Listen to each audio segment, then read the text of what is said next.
हो गया। हेलो नमस्कार दोस्तों, कैसे हैं आप सब लोग। मैं मयंक तोमर आप सभी का मार्स एकेडमी के यूट्यूब ऑफिशियल चैनल पे स्वागत करता हूं। और जैसे कि हमारी सीरीज चल रही है तो आज एक आपका नया चैप्टर, तीसरा चैप्टर जो होगा ब्लड रिलेशन, हम स्टार्ट करने वाले हैं।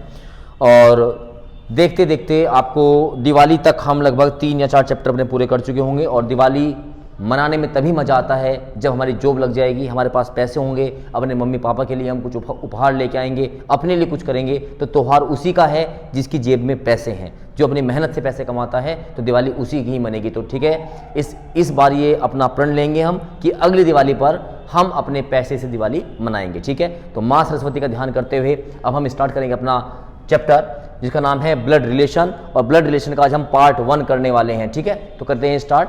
चलिए, तो पहले मैं आपको थोड़ा सा बेसिक बताऊंगा ब्लड रिलेशन के बारे में कि ब्लड रिलेशन होता क्या है, इसमें क्या क्या रिलेशन बन सकते हैं, इसमें हम क्या क्या टाइप के क्वेश्चन पढ़ने वाले हैं। तो ब्लड रिलेशन पढ़ने से पहले हमें सबसे पहले पता होना चाहिए जो हमारा ब्लड रिलेशन है, जो हमारा ब्लड रिलेशन है, इसको हिंदी में बोलते हैं बेटा हम रक्त संबंध। क्या बोलते हैं? रक्त संबंध। यकीन मानिए इस चैप्टर को जब मैं खत्म करूंगा, दुनिया का कोई भी क्वेश्चन ले आइएगा, बहुत आप आराम से करेंगे।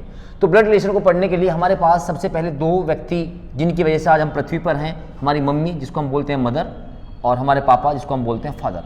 तो एक बात का ध्यान रखेंगे, अगर किसी रिलेशन से पहले मैटरनल लगा हुआ है, क्या लगा हुआ है बच्चे?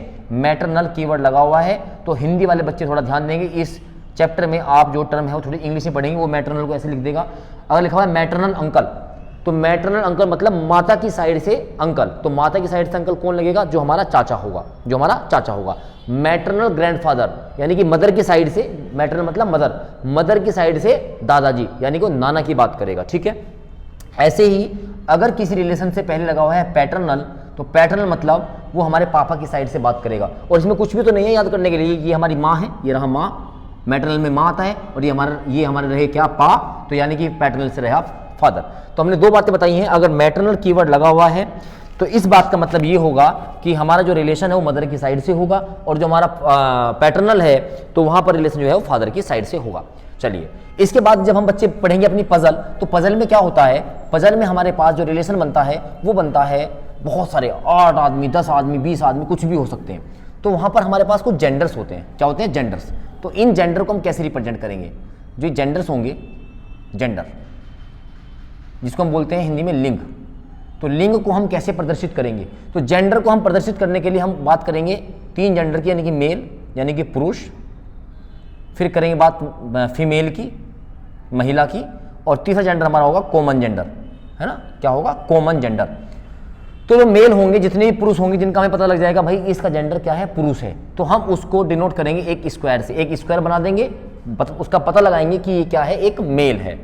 फीमेल की बात करेंगे, एक सर्कल बना देंगे। सर्कल का मतलब क्या होगा? उस व्यक्ति का जो जेंडर होगा वो फीमेल होगा।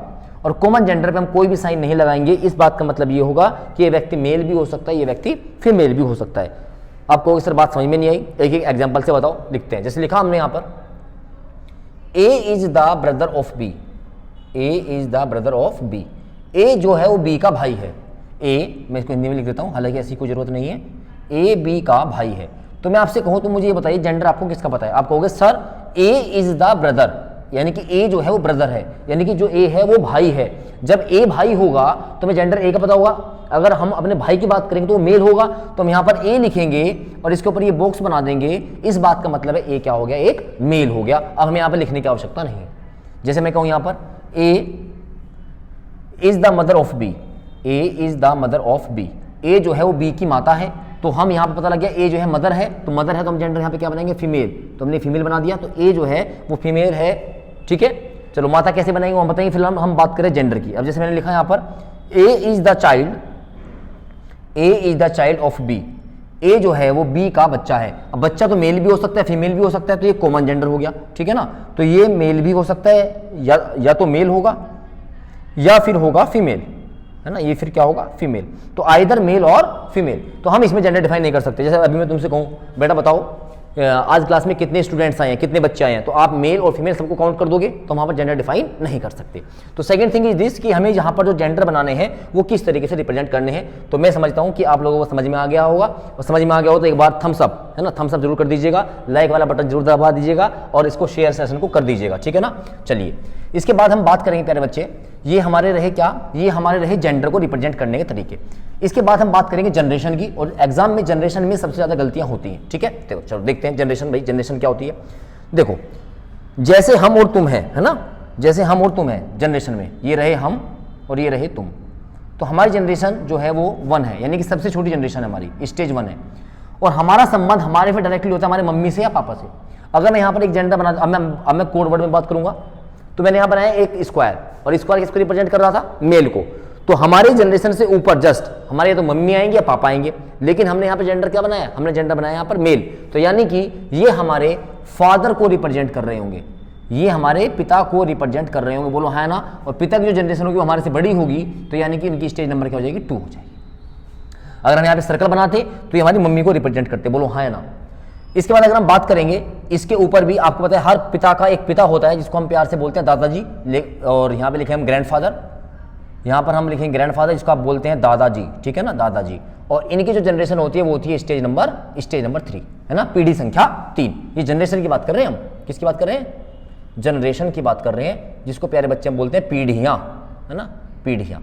और कभी कभी एक पापा का एक पापा और ले आते हैं जिसको हम बोलते हैं परदादा, परदादा, है ना।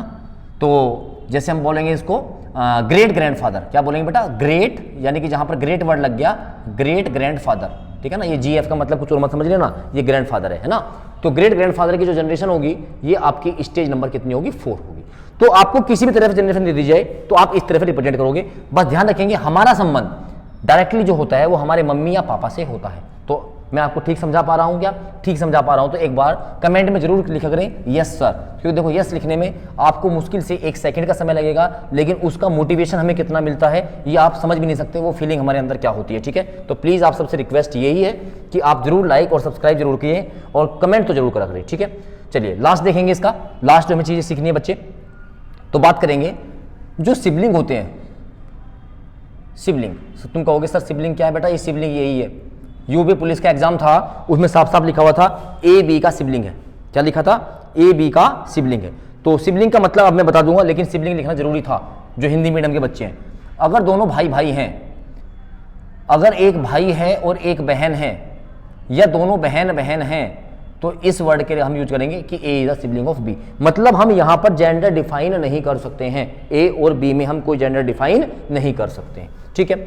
चलिए तो ये रहा, तो सिबलिंग देखो आपको पता है जो भाई होते हैं, भाई बहन होते हैं, वो एक दूसरे के हाथ होते हैं ना, सपोर्ट होते हैं, और एक ही खूंटी पे कपड़े टांगते हैं, है ना, हमारे यूपी में तो ये होता है, एक खूंटी पे कपड़े टांगते हैं। तो भाई बहन को दर्शाने के लिए हम इन लाइनों का यूज करेंगे।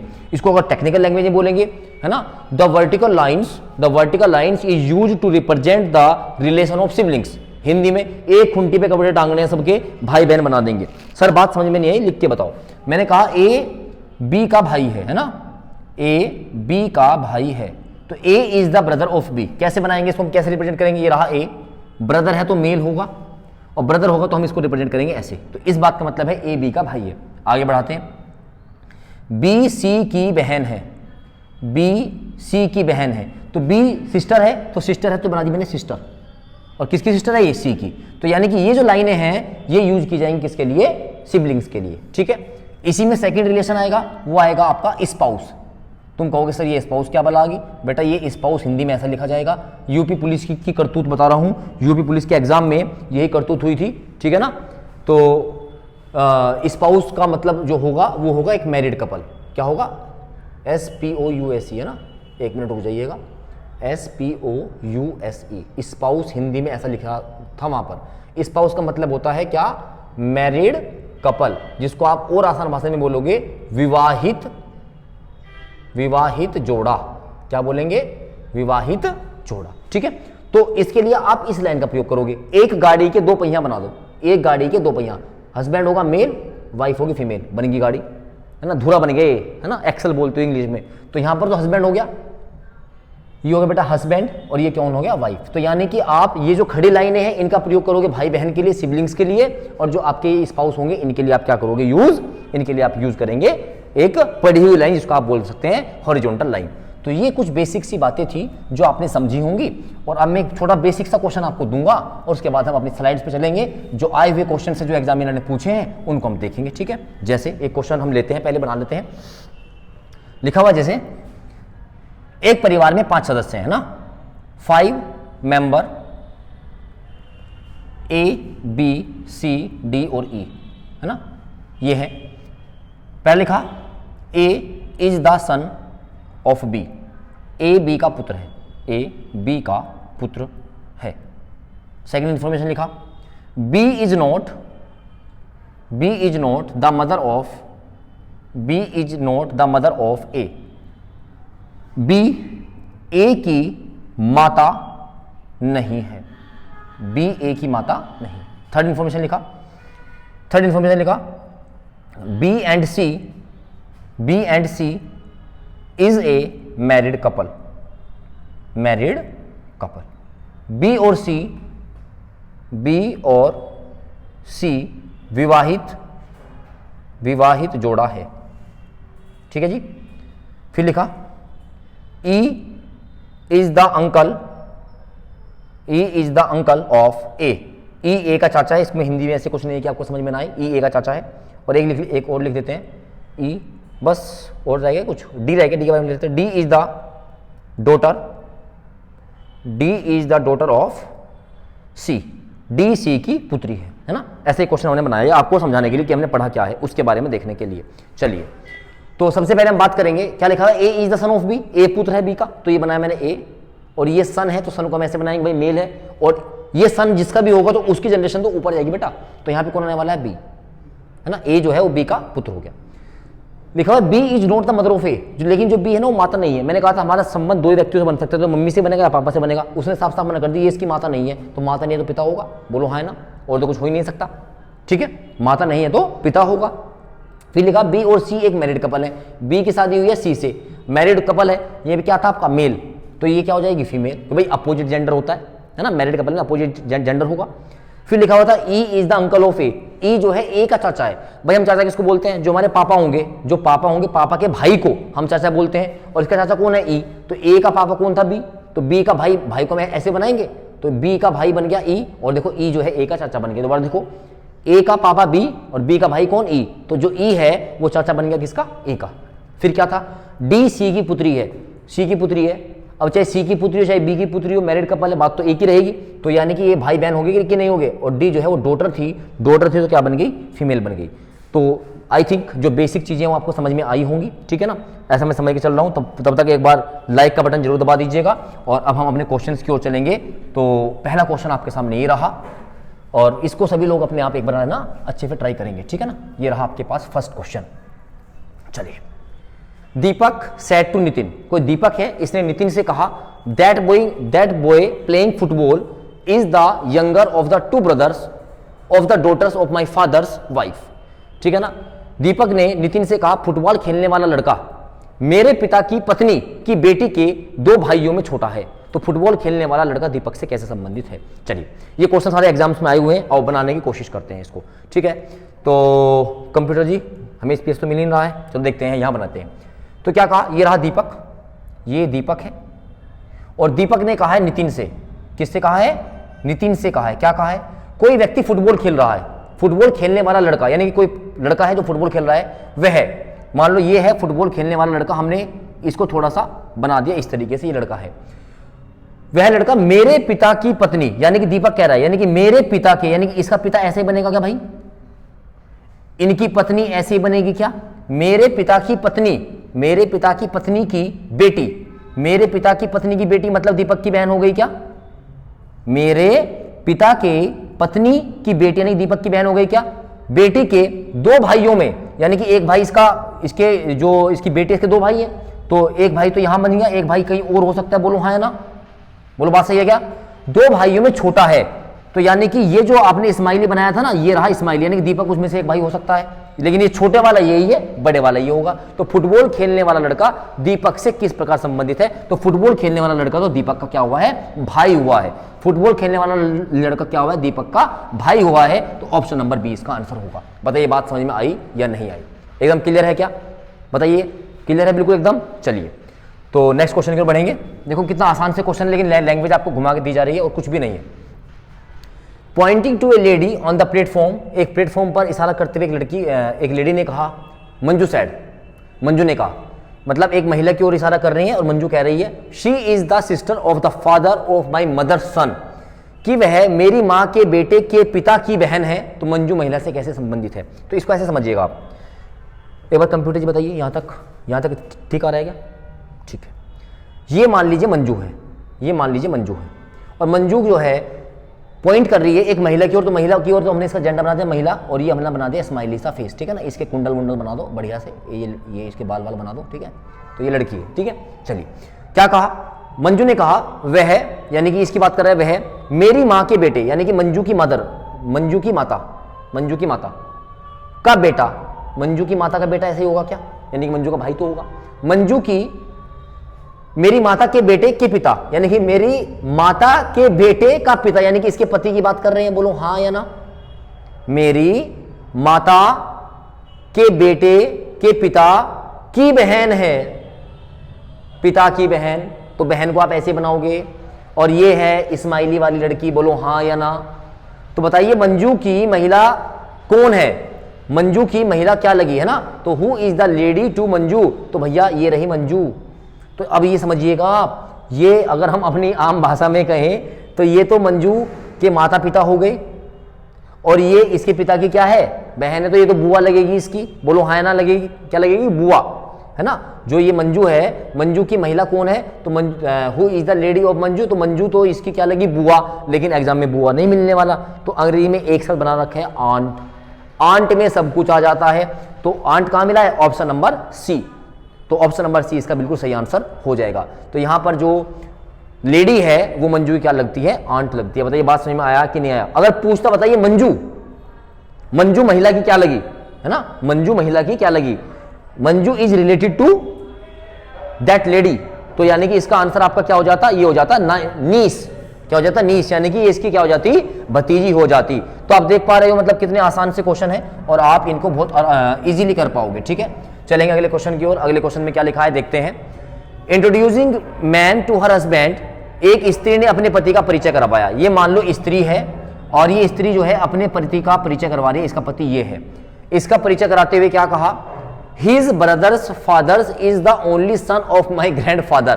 क्या कहा कि उसके भाई के पिता, एक स्त्री जो है अपने पति का परिचय कराते हुए, एक स्त्री ने अपने पति से पुरुष का परिचय कराते हुए कहा, सॉरी, एक स्त्री ने अपने पति से, कोई पुरुष है, ये तो इसका हस्बैंड है, एक स्त्री ने अपने पति से, तो इसका पति ये रहेगा, ये वो स्त्री है, और ये एक पुरुष से परिचय करा रही है, बोलो हाँ ना, ठीक है ना। तो जिसका परिचय करवाते हैं आप इसको ऐसा बना लिया करो। तो स्त्री ने अपने पति से एक पुरुष का परिचय कराते हुए कहा, तो इसमें कोई डाउट वाली बात तो नहीं है। स्त्री ने अपने पति से पुरुष का परिचय करा रही है, अपने पति से करा रही है पुरुष का परिचय। इस पुरुष को परिचय कराते हुए क्या कहा कि उसके भाई के पिता, इस पुरुष के जो भाई है, इसका जो पिता है ना, इसके भाई के पिता मेरे दादा के, यानी कि इसका कोई दादा होगा, है ना, इसके भाई का जो पिता है ये वाला, जो इसका दादा होगा, मतलब इसके पापा का पापा, बोलो हाँ ना, इसके मेरे दादा के इकलौते पुत्र हैं, यानी कि यो आदमी जो है ना, यो आदमी, ये इसके दादा का इकलौता क्या है, पुत्र है, तभी इसका इकलौता पुत्र आ जाएगा, तो यहां पे दो आदमी और आ जाएंगे, बोलो हाँ ना। बताइए बात समझ में आई कि नहीं आई, कोई दिक्कत है क्या भाई, ये जो का तो डायग्राम यहाँ पे आ गया, नहीं आ गया। तो वह महिला इस पुरुष से कैसे संबंधित है, ये रही महिला, ये रही पुरुष, तो भाई ये महिला तो इसकी क्या लगी, बहन लगी। बताओ हाँ या ना, क्या रिलेशन दिया गया है, दोबारा से रिपीट कर रहा हूं। एक स्त्री ने अपने पति से पुरुष का परिचय कराते हुए कहा, इस पुरुष का परिचय कराते हुए कहा, क्या कहा, इसके भाई के पिता मेरे दादा के इकलौते पुत्र हैं। देखो बिल्कुल सेट हो गया क्या। तो बताइए वो महिला जो थी इस व्यक्ति से कैसे संबंधित है, तो भैया तो तीनों भाई बहन हो गए। बताइए हाँ या ना। तो महिला लगी इसकी क्या, महिला लगी इसकी बहन, ऑप्शन नंबर सी। सारे के सारे क्वेश्चन एक से बढ़ के एक क्वेश्चन है बेटा, आपको अपनी तैयारी को जज करने का बहुत अच्छा आपको टाइम मिल रहा है, और प्लीज इसका आप फायदा उठाइए, है ना। जो कंसेप्ट में आपकी हेल्प कर सकता हूँ, छोटी मोटी जो भी आपकी हेल्प कर पा रहा हूँ उसको आप कीजिए, लेकिन क्वेश्चंस बिल्कुल मत छोड़ दीजिएगा। ऐसे क्वेश्चंस आपको शायद एग्जाम में देखने को पक्का मिलेंगे, ठीक है। चलेंगे नेक्स्ट क्वेश्चन की ओर। A B and C are sisters, A B और सी बहनें हैं, तो आपको पता हम बहनों को और बहनों को हम कैसे बनाते हैं, हम ऐसे बनाते हैं, ये रहा ए, ये रही बी और ये रही सी, और ये बहनें हैं तो हमने इसका जेंडर यहाँ पे ड्रॉ कर दिया, ए बी सी का जेंडर यही होगा। डी ई का भाई है, डी और ई मेरे पास अभी नहीं है, और ई जो है ई बी की बेटी है, बी की बेटी मिल गया ना, तो बी की बेटी है तो नीचे आएगी, तो कौन है वो, कौन है वो, E is the daughter of B, तो E is the daughter of B, और ई का संबंध दिया गया था, डी जो है ई का भाई है, डी और ई तो मेरे पास अभी भी नहीं आए है ना, डी और ई आगे ई आ गया, तो जो डी था कहाँ लिखा है, ये लिखा, D is the brother of E, तो D is the brother of E, D E का भाई है, ई, तो how is A related to D, तो ए का डी के साथ क्या संबंध है देखिएगा, डी की मम्मी, डी की मम्मी का भाई, तो ए तो इसका क्या लगेगा, मैटरनल अंकल लगेगा, ए इसका क्या, सॉरी ये तो जेंडर है, अंकल कहाँ बना रहे हैं हम भी, ये मौसी है इसकी, क्या लगेगी इसकी, ये मौसी लगेगी, और मौसी तो यहाँ पर कोई ऑप्शन नहीं है, तो ऑप्शन नंबर कौन सा लगेगा इसमें, सी ई लगेगा, नन ऑफ दीज। अगर हम इसको अपनी देसी भाषा में बोले, ये इसकी मम्मी, ये मम्मी की बहन, तो ए लगी मौसी, और ये जो डी था ये क्या लगा इसका, भांजा बोलते हैं शायद है ना, भांजा लगेगा, डी भांजा लगेगा और ए मौसी लगेगी, तो क्या होगा, नन ऑफ दिस। चलिए अगले प्रश्न की ओर हम बढ़ सकते हैं, क्वेश्चन नंबर 5 की ओर। लिखा हुआ है A and A B are a married couple, चलो ये रहा ए और ये रहा बी, ये मैरिड कपल है, जेंडर अभी हमें नहीं पता है, X and Y brothers, X और वाई के ही ब्रदर्स हमें नहीं पता, और X is the brother of A, X is the brother of A, और X and Y are brothers, तो एक्स और वाई भी क्या है, भाई हैं, ये लीजिए, तो पूछा है बताइए how Y related to B, तो वाई का बी के साथ संबंध पूछना है, तो वाई का बी के साथ संबंध हम शायद यहाँ पे कुछ भी नहीं बता पाएंगे, ठीक है ना, क्योंकि वाई, वैसे एक बात देखा जाए, वाई जो है इसका इन लो ही लगेगा, क्या लगेगा, इन लो, समझो कैसे, अगर हमने इसका बना दिया, हमने यहाँ पे बना दो मेल, तो ये फीमेल लगेगा, बोलो है ना, तो ये इसका क्या लगेगा, देवर है ना, ब्रदर इन लो, और बाई चांस तुमने इसको बना दिया फीमेल और ये बना दिया क्या, मेल, तब भी इसका ब्रदर इन लॉ, तब भी इसका क्या लगेगा, ब्रदर इन लॉ लगेगा, बिल्कुल सही बात है, तो इसका नंबर ऑप्शन नंबर ए, बहुत बेहतरीन क्वेश्चन है, लाजवाब क्वेश्चन है, तो इसका हर हाल में ब्रदर इन लॉ ही लगेगा, हालांकि हमारे पास ए और बी का कोई जेंडर नहीं है, लेकिन मैंने आपको समझाने की कोशिश की है, अगर जेंडर आपके अपोजिट भी हो जाएंगे तो भी कोई फर्क पड़ने वाला नहीं। चलेंगे नेक्स्ट क्वेश्चन की ओर। दीपक हैज ए ब्रदर अनिल, दीपक का एक भाई है अनिल, ये रहा दीपक, और इसका एक भाई है, भाई का नाम है अनिल, ये बना दिया मैंने अनिल, दीपक का एक भाई अनिल है, दीपक प्रेम का पुत्र है, जो दीपक है इसका ये किसका, ये भी पुत्र है, तो यानी कि मेल होगा, और यहां पे कौन आ गया, प्रेम, ये प्रेम का पुत्र है, आदित्य प्रेम का पिता है, आदित्य जो है वो प्रेम का पिता है, ये रहा आदित्य, और आदित्य जो है ये पिता है किसके, प्रेम के पिता है, तो रिलेशनशिप के मामले में आदित्य का अनिल क्या है, तो in the terms of relationship what is Anil of Aditya, तो अनिल का आदित्य से संबंध क्या लगेगा, तो भैया आदित्य, तो ऑप्शन देखेंगे तो अनिल तो हमेशा इसका ग्रैंडसन ही लगने वाला है, क्या लगेगा, ग्रैंडसन लगेगा, हालांकि चाहे यहाँ पे आप मेल बना दो चाहे फीमेल लगा दो, क्योंकि जनरेशन गैप है, तो यानी कि क्या लगेगा, ग्रैंडसन यानी कि पोता लगेगा, तो ऑप्शन नंबर बी इसका बिल्कुल एग्जैक्ट आंसर होगा। चलेंगे आगे नेक्स्ट क्वेश्चन की ओर। बी पी का पति है, B is the husband of P, B is the husband of P, तो पी इसकी क्या हो जाएगी, पत्नी हो जाएगी। Q is the only grandson of E, तो हमारे पास नहीं है, और E is the wife of D, ये मेरे पास नहीं है, and mother in law of P, ये काम की बात है ना, ये काम की बात है। बी पी का पति है, क्यू जो है वो ई का एकमात्र पोता है, जो क्यू है वो एकमात्र पोता है किसका, ई का एकमात्र पोता है, चलो ठीक है। Q is the only grandson of E, और E is the wife of D, जो ई है ना ये पत्नी है किसकी, डी की, कंप्यूटर ठीक आ रहा है इधर तक, ठीक है, तो डी की पत्नी है, और क्या लिखा है, ई is the wife of D, E D की पत्नी है, and mother in law of P, और ये मदर इन लॉ है किसकी, पी की, तो यानी कि पी की मदर इन लॉ है, तो यानी कि यहाँ पे जो शादी हुई होगी तो यहाँ पे कहीं पी आनी चाहिए, बोलो हाँ है ना, उसको उठा के ले आओ, जब ये पी की मदर इन लॉ है तो यहाँ पे पी आएगा, बोलो सही है कि नहीं है। इसकी शादी किससे हुई थी, बी, और बी क्या था, सन था, काम खत्म। बताइए बात समझ में आई कि नहीं आई, पूछ रखा है क्या, बताइए how is B related to D, तो बी का संबंध डी के साथ क्या है, तो बी तो इसका पुत्र हो गया बेटा, बी इसका क्या हो गया, सन, दिख रहा है ना, डी और ई एक मैरिड कपल है और इनका संबंध बना है बी के साथ, तो बी का इसका क्या हो गया, पुत्र। बहुत लाजवाब क्वेश्चन, मेरे कहने से इंपोर्टेंट मार्क कीजिएगा, बहुत बढ़िया क्वेश्चन है आपका। चलेंगे नेक्स्ट क्वेश्चन की ओर। भाई कंप्यूटर टाइम कितना हो गया, 25 हो गई, चलो ये लास्ट क्वेश्चन, ये लास्ट क्वेश्चन आपके लिए है ना, ये लास्ट क्वेश्चन आपके लिए है, लिखा हुआ, चलो कर देते हैं ना, वैसे हमें अपनी वीडियो 20 मिनट की रखनी होती है, चलो कोई बात नहीं। F is the brother of A, F जो है वो भाई है किसका, ए का, एफ ए का भाई है। सी इज द डॉटर ऑफ ए, सी जो है पुत्री है किसकी, ए की। And D is the sister of F, D जो है बहन है किसकी, एफ की, डी बहन है किसकी, एफ की। और G is the brother of C, G is the brother of C, G जो है सी का भाई है। Then who is the uncle of G, तो जी का अंकल पूछा है, तो जी का अंकल तो यानी कि जी का पापा या मम्मी कुछ भी हो, इसका अंकल कौन लगने वाला है, एफ, तो ऑप्शन नंबर कौन सा हो जाएगा, सी। तो मेरे प्यारे बच्चा क्वेश्चन नंबर 8 रखेंगे। थोड़ा आज हमने स्टार्टिंग में बताया, हम वीडियो बिल्कुल भी लंबी करने वाली नहीं है, हम पॉइंट टू पॉइंट बातें करते हैं। इसका एक पार्ट और आएगा, उस एक पार्ट में हम पजल के साथ साथ इक्वेशन बेस्ड क्वेश्चन को खल्लास कर देंगे, उड़ा देंगे।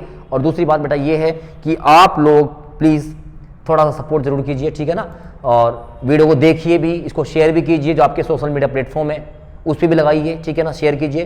क्योंकि मैं आपसे ये चीज़ें कभी नहीं बोलता, पर अपनी ग्रोथ के लिए अगर आप ही मेरे बारे में नहीं सोचोगे फिर कौन सोचेगा, ठीक है ना। ये चैनल आपका ही है, आप ही मुझे मोटिवेट करते हो पढ़ाने के लिए। अगर मैं अच्छा पढ़ा रहा हूँ तो प्लीज़ इसको आप फॉलो भी करें, इसको आप शेयर भी करें, ठीक है। थैंक यू, जय हिंद, जय Bharat, all the very best.